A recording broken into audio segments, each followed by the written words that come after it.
There's a new, a little mental health tip that's going around on TikTok. Isaiah, see if you think this sounds like a good idea. It's called the 90-day dinner. It is a little practice that has been devised, the term coined by Becca Havian. She is actually currently earning her master's in mental health counseling, so she has some expertise on mental health.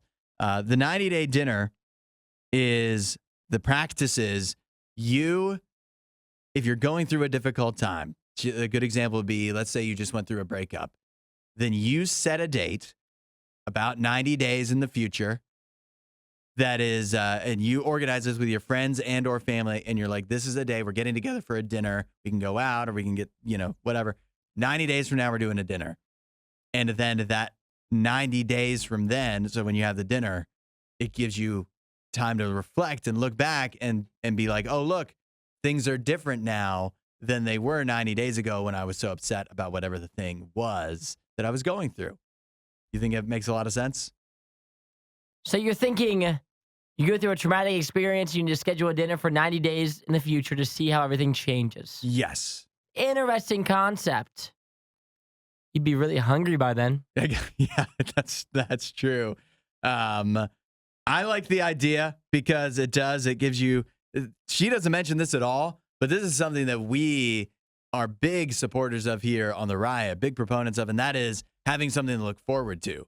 So even if you're going through a difficult time, a dinner might not be the most exciting thing, but it is attainable versus trying to schedule a vacation or something like that 90 days in the future.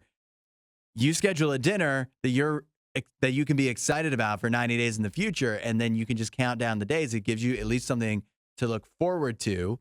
And then the addition is it can serve as a little milestone, that 90 days in the future. Whatever the thing you went through is, you made it 90 days. And if you can make it through 90 days, who knows how long you can make it. And again, what she says is at the end of those 90 days, the feelings that you experienced when you called the dinner may still exist in some part, but they're definitely not going to be as intense as they were 90 days ago. So it'll be a chance for you to look back and be like, hey, wow, we made it a long way.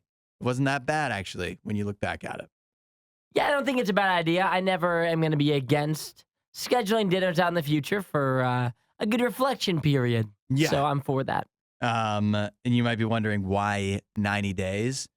But when she explains this does make a lot of sense. She says basically that 90 days is one of those time periods that feels simultaneously very far away, but also not that long of a time.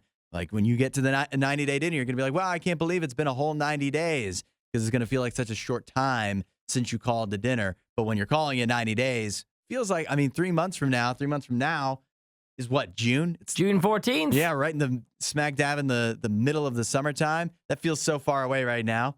But by the time you get there, you're going to be like, wow, I can't believe that March 14th was only 90 days ago. I can't believe that I went through that breakup, I got fired. I can't believe whatever happened 90 days ago. I can't believe it was that long ago. So I like the idea. I think it actually could be a helpful thing. Granted, I hope I never have to do this. Me too. I never want to experience trauma ever again. Wasn't that a great Riot clip?